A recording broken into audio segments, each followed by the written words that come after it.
So today I'm at the Volvo factory in Wacol, Brisbane in Queensland, and behind me are first electric trucks ever made in Australia. This is a really exciting day. It's part of a pilot program. I had a little wander through the factory, and in about 18 months they will be making electric trucks alongside diesel trucks as well.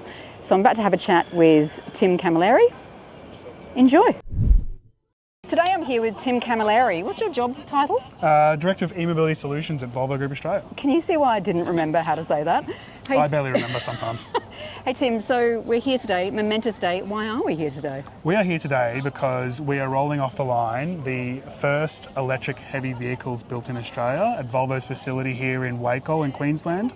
I've been here for some 54 years, but today is the start of our electrification journey in this production facility. So you've been making trucks here. I had no idea we made trucks in Australia since 1972. Yes, 54 years, almost 85,000 trucks have been built here, Max and Volvos. And then today is the absolute landmark, the starting of our electrification journey here. So you already have about 170 electric trucks on Australian roads, Yes. Is that right? Yes, in operations. When did they start landing here? The first ones were 5.5 years ago, January 2021. Yep. Coincidentally, we had the Prime Minister then at that time, as we had today. So Yes. those trucks have been in operation for just over 5 years, on 5 years. Okay. And since then, that's where our journey started. So you've got you told me earlier, about 7 models on Yes. Australian roads. I just want to, when I get trolled, we talk a lot about, that won't go across the Nullarbor, but a lot of these trucks aren't made for that. Can you kind of explain, for example, the use case of a truck like this? This is not to go across the Nullarbor, right? This is not for the Nullarbor. Horses for courses, right? So we have our diesel products. We're still investing in that. There's still a future in those, and in particular those harder to abate situations. But with electric vehicles, where they make sense, where the operator can get the most out of them, either from emissions or sound or financial decisions at some points as well, contractual obligations we're seeing these days, and carbon reporting. That's where they make sense, in that suburban area, that metro area deliveries. Which is where we need it, because pollution in our cities, noise, all that stuff will only make our cities nicer places to be, right? Okay, so this truck behind us, the FM, Yes. What kind of specs have we got? What's the range of this? So this is our current generation. It's a up to 300 kilometre truck, up to 50 tonnes from the factory. We've been playing in spaces bigger than that in Australia, pushing the boundaries as we always do with trucks in Australia. We've got 540 kilowatt hours of battery, 6 batteries. To make that up, we do 250 kilowatts of charging. DC charging. DC charging, and weirdly enough, we do a 43 kilowatt AC charger as well. Can you explain that? Because I've never heard of 43 kilowatt AC charging before. And how would I use that charger? Do they exist? They exist. They're very hard to find in Australia. They're quite expensive for what they are. I think it's us and like the Renault Zoe were the only two in Australia that ever brought the 43 in. So you could plug it into a 22 kilowatt charger, we can but plug it would just take forever to charge, right? Yeah. Cool. We're about 16 hours on a 22. So I drove I'm just, bragging, but I did drive the FH Aero about 18 months ago, which was amazing, with a trailer on the back. Astonishing thing. It didn't even feel like I was towing something, It's right? a weird sensation, that's for sure. An amazing, beautiful thing to drive. But that had about 300 kilometres of range, could tow about 45 tonnes, and from memory it had 250 kilowatt DC charging. Yep. The newer version of that, when you eventually bring it here and make it here, what will those specs be on that? So our first ones of those are about to be built in the next month or two in Sweden. There'll be importation to start off with. Yep. They'll land here in Australia in the first quarter of next year. We bump up from 300 kilometres to 470. We go Huge from jump. 250 kilowatts of charging, pretty flat, to 350. Amazing. And it's mostly due to refinement of the electronics, the gearbox, as well as taking on the latest advancements for the battery cells as well. Isn't that astonishing? Just those jumps in 18 months, or whenever you first brought that truck out. But it's just, that is actually so exciting. But you have a truck, I know you're not necessarily bringing it here. We want to. The one that has the really big range? The 700 kilometre truck. 700 kilometres of range, there you go. We are working tirelessly to try and bring it to Australia. We think it wouldn't just be an evolution but a revolution in this industry. Yep.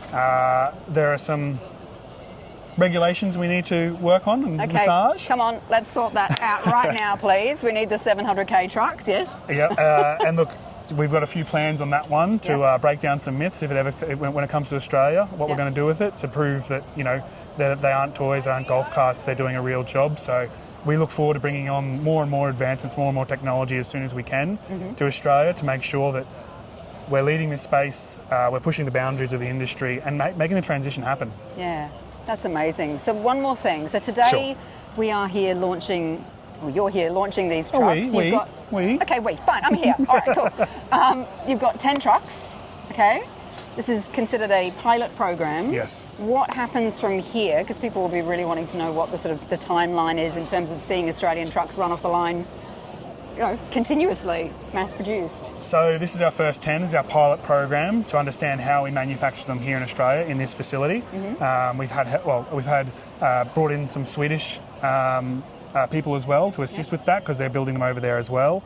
To do this 10 pilot, we take the learnings from this pilot program and are feeding it into our ongoing project for full series production of electrics here in this facility. So a mixed assembly, meaning that we would have diesel, electric, Mack, Volvo working through this facility here.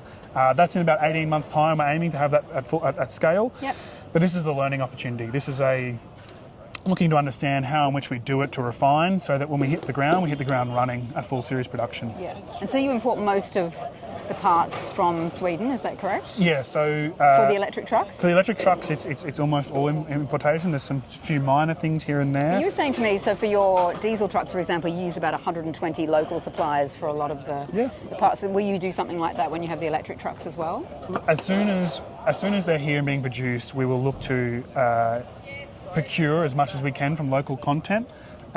Just suit our needs and our wants, right? They've got to hit our specifications, but yeah, if they're building them here and people are providing the components, we'll look to get them Australian made as well to continue on having that higher saturation of Australian made parts. Australian trucks, bring it on. There you go. Thanks so much, Tim. Thank you. Great. That's fun. Real door handles. Grab handle on this side, grab handle this side.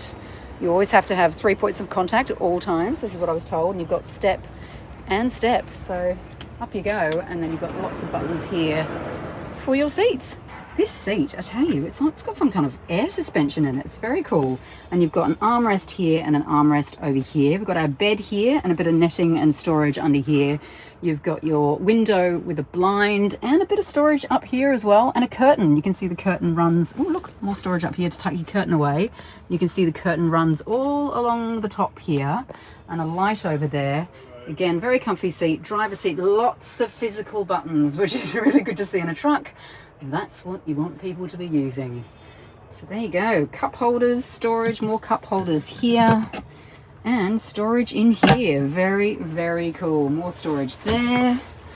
Vents you can move with your hands, more vents, very robust plastic.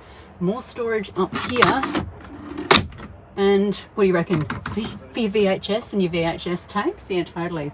And I don't know what that is. Maybe a skylight or an escape hatch maybe, and you've got more lights there. So there you go.